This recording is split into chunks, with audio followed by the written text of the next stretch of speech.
రామాయ రామభద్రాయ రామచంద్రాయ వేదసే నాదాయ రఘునాథాయ సీతాయ పతయే నమః.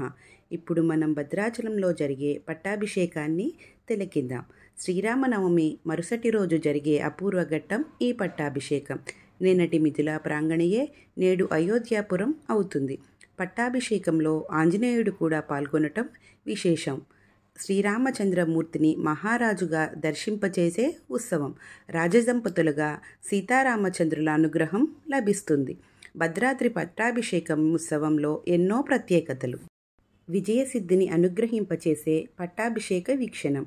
మహారాజు దశరథ మహారాజు జ్యేష్ఠపుత్రుడు శ్రీరాముడు, మహారాణి శ్రీరామచంద్రుని అర్ధాంగి సీతాదేవి, యువరాజు శ్రీరాముని ప్రియ సోదరుడు లక్ష్మణుడు, సేవకుడు జానకీపతి నమ్మిన బంటు ఆంజనేయుడు ఈ కార్యక్రమంలో పాల్గొంటారు. సమస్త దేవతలను ఆహ్వానిస్తూ మండలత్రయ ఆరాధన జరుగుతుంది. మండలారాధనలో త్రిమూర్తుల పరివారానికి ఆవాహనం జరుగుతుంది.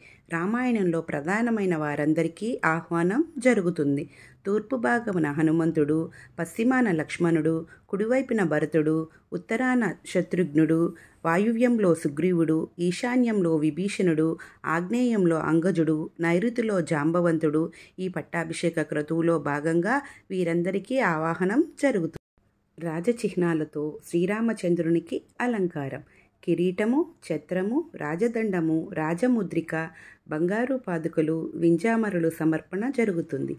ఈ పాదుకల్లో ఆదిశేషుడు, రాజదండంలో విశ్వసేనుడు, రాజముద్రికలో లక్ష్మీదేవి, ఆభరణాల్లో భూదేవి, చామరంలో గరుత్మంతుడు, ఛత్రంలో అనంతుడు, కిరీటంలో శ్రీమన్నారాయణుడు, ఖడ్గంలో నందకుడు ఇత్యాది దేవతా శక్తులతో పట్టాభిషేక సామ్రాజ్యానికి ఆవాహనం జరుగుతుంది.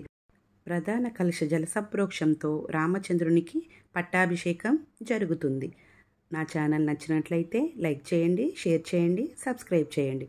మరి ఒక కొత్త అంశంతో మీ ముందుకు. జై శ్రీరామ్.